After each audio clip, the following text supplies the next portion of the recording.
What's up, everybody? I decided I'd share with you the latest car to my little Toyota collection. This is a Toyota Celsior, manufactured in 1998. I believe this is the second generation of the Celsior, and it is pretty much equivalent with the Lexus LS400 that was offered on the USDM market, or US market.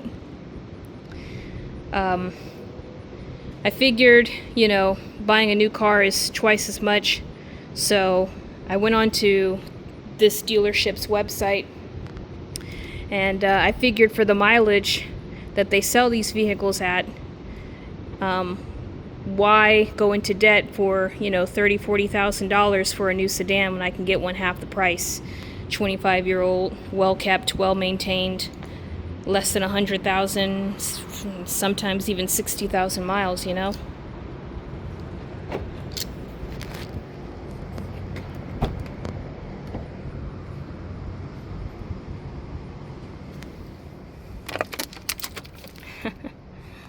Absolutely beautiful interior. This is my little rabbit stick that I use whenever I am in drive-through or something. Got some doilies to go with it. I'm hoping to get a full seat cover. Until then, I usually just place a little towel underneath to preserve the fabric. It's just me and hardly anybody rides with me.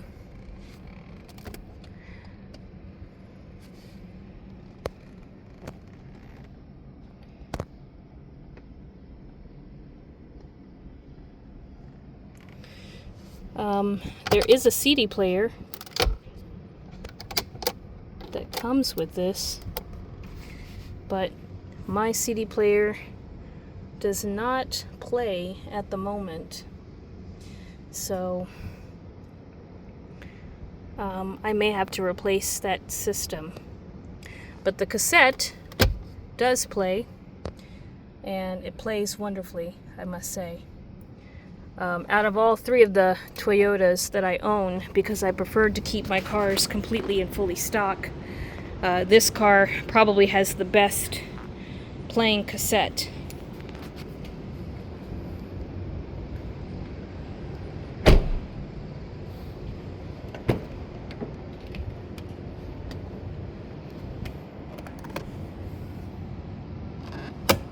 Previous owner did smoke. So I have put a lot of effort into getting rid of that odor, and I'm coming along well with it. Great sound insulation. I mean, it's night and day. I don't even have to yell or talk loud. And this particular car does come with a sunroof, which is absolutely stunning and divine to drive on a sunny day on the weekend.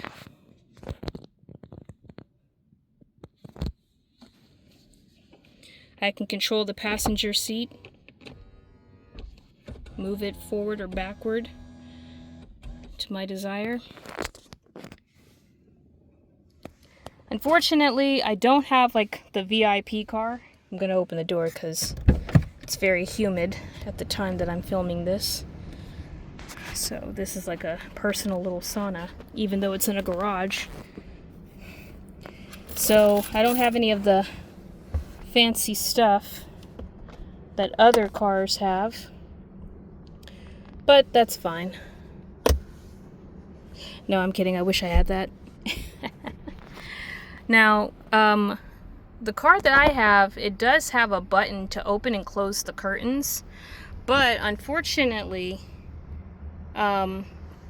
this car does not have any curtains. Like, there's nothing back here for me to attach anything. So, I'm not gonna lie, I am a little bit bummed out about that, because I always thought that was like one of the coolest features in Japanese cars. But you can't have everything, I suppose. And I guess it just depended on the owner. You know, as they picked out the car, I guess they chose what type of little features they wanted to have. Now, I actually traded another JDM car that I owned for the Celsior. Initially, and I wish I made a video, but I didn't. Let me open up the trunk.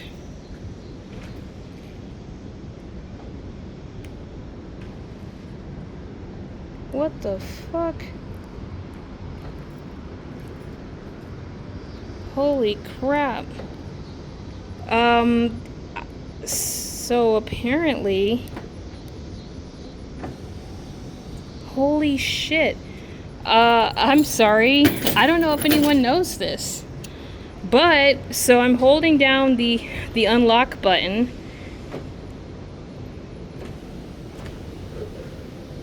And it lets the fucking windows down. What the fuck? All of them. This is news to me. I've never seen anyone mention this detail. I don't know anything about this. And then if I press the lock button,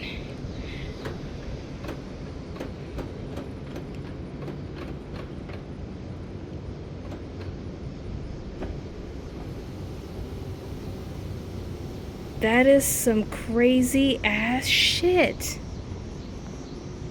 Wow. I thought I was hitting the trunk, but I was hitting the unlock button, and what do you know? Wow. That is so insane. I am like genuinely impressed. I was going to show you the trunk space that I have for this beautiful car. Very, very spacious. Very, very beautiful. I even have a little kit for lifting my car in case I need to change the tire in an emergency. A little light. Need to put some batteries in there. It's missing a little wrench, but whatever. And they're all made in Japan, so cool.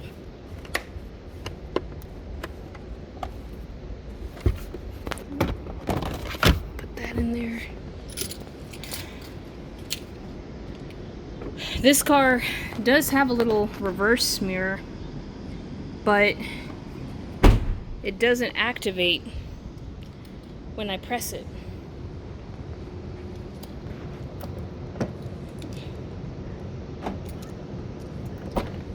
I'm still like freaking out over that window trick.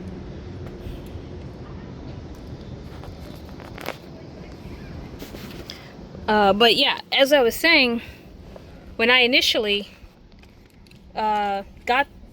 so I had another car. It was a 2000 Toyota Crown, Royal Saloon. So I guess this is like the basic trim of that car. It wasn't the Majesta. And it was nice. I absolutely loved everything about that car. To be honest, I would have to say that the Crown, or at least the Toyota, the 2000 year model Toyota Crown that I had, I think it's honestly better than the Celsior. Just by a few. A bit more quiet. My car had the 2JZ FSE engine. A little bit more faster. But it did not have a cruise control. The Royal Saloon didn't have a cruise control. And at first I was like, I'll be alright. But I have really, really bad feet. And ankles as well from my time in the service. So having that cruise control feature is an absolute must.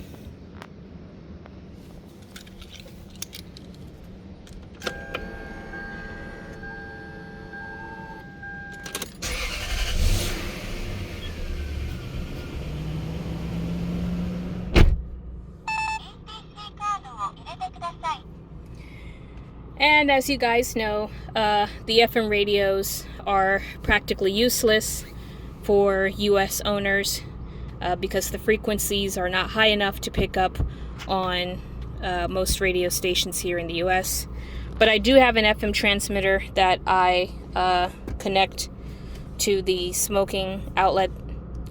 Some people have said that there's like another little accessory that you can do. You have to pull out the radio and connect it, and it kind of tricks the radio into thinking that it is able to pick up radio stations. So I don't know. I may look into that, but for now, I'm pretty content. Most of the time, I listen to my own music anyway, or cassettes that I own.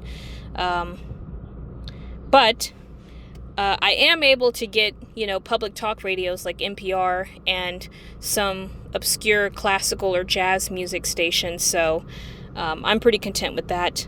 The sound systems on this car work amazingly well. Concert she gave just out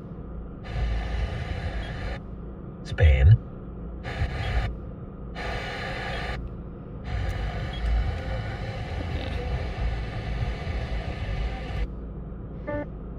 There we go. Some classical.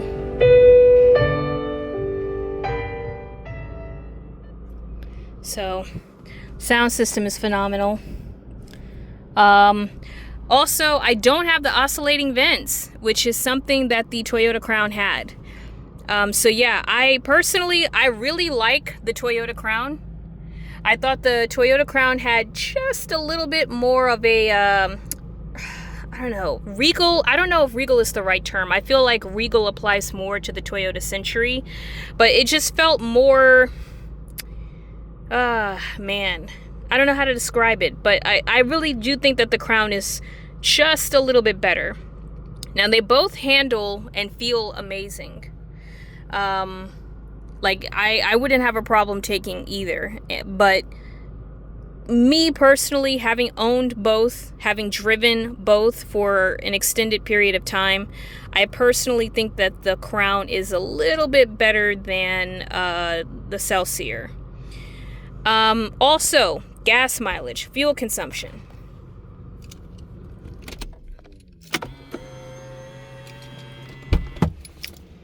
This car is horrible on gas.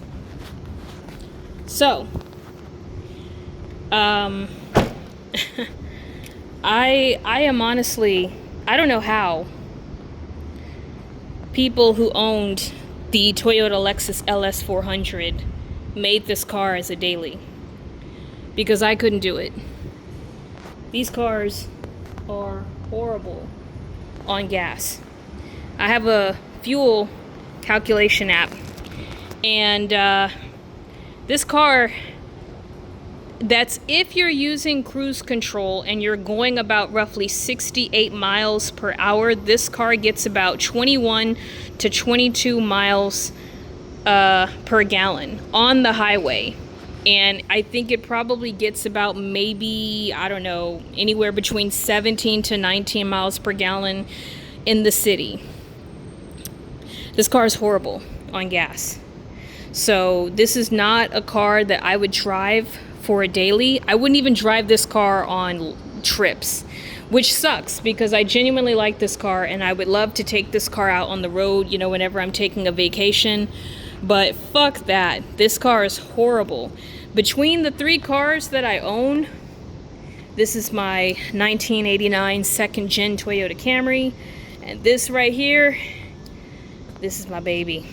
This is a 1989 Toyota Corolla. And between these 3 cars, I would take the Corolla every day of the fucking week. This car gets about 30 miles to the gallon, and it has cruise control. This is a luxury edition trim in LE. Fully automatic, power locks and windows. And I've driven this car personally. I have driven this car from Texas to Philadelphia without missing a beat. 70 miles per hour down the highway, sometimes pushing 80. And I didn't have a single issue with this car. This car is a fucking tank. And I'm here to tell you, whoever engineered this car, they put their pussy into this car, because this car is phenomenal. But if I had to choose between the 3, I would choose this car every day of the week. This car is definitely for special occasions, for weekend drives. I don't drive fast in this car. I don't drive crazy in this car.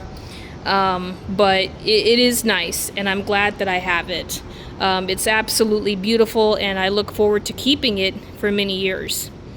Last thing I will say is, or talk about, is the insurance. I have insurance with a company called Haggerty, and I personally recommend them. I initially went with Geico, but Geico told me, I don't know, everybody else might have their own personal experience, but they told me that they don't insure foreign cars. So you can pay to have liability coverage, which you are federally required to have in the United States. But if you get into an accident, they will not compensate you for the total loss of your vehicle, even if you are not at fault. You will get nothing for this car. You are on your own. So that is something to be aware of. I tried talking to USAA. They don't provide coverage for foreign vehicles either, which is really strange considering the fact that they are an insurance company that markets to military service members, which you should know that people go overseas, they bring back foreign cars. I don't understand why they don't do that, but that's the way they roll. So I went with Haggerty, and Haggerty, the agent that I spoke with and the policy that I confirmed with them, said that they will provide compensation for the full total amount that I paid for this vehicle in the event that I get into an accident and it is written as a total loss. I also have roadside assistance. And there's another little caveat that I purchased where basically if the vehicle breaks down and I need to get a car rental and hotel and lodging, they will compensate me up to $1,500. And their roadside assistant also provides towing for the first 100 miles. So you get what you pay for. And for something like this, I'm not fucking around. I paid roughly, well, I'm not going to say how much I paid, but you get what you pay for. And I have the peace of mind in knowing that if I drive this vehicle and something happens, if it's stolen, if it's damaged, whether I am the cause or not, I am squared away. My babies. But anyway, that is the video. Thank you for watching. Have a wonderful day. Hail Satan.